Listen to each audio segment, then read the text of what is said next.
Qishki ta'til bu faqat dam olish emas, bu o'zingni sinab ko'rish, yangi do'stlar topish uchun ajoyib imkoniyat.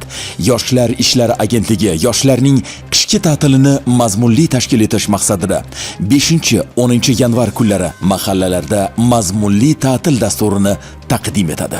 Dastur doirasida yosh toifasi bo'yicha quyidagi tanlov va musobaqalar tashkil etiladi. 5-yanvar futbol musobaqalari. Futbolni sevasanmi? Maydonga chiq va o'yna. Futbol musobaqalarida ishtirok et. 6-yanvar zakovat intellektual o'yini. 7-yanvar kibersport musobaqasi. Kibersport faqat sabrni emas, jasoratni talab qiladi.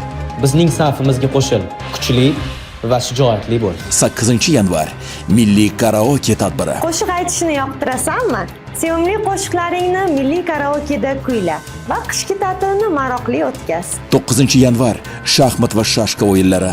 10-yanvar quvnoq startlar musobaqalari o'tkaziladi.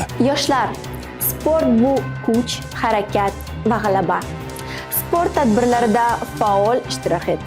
Sog'lom bo'l, kuchli bo'l.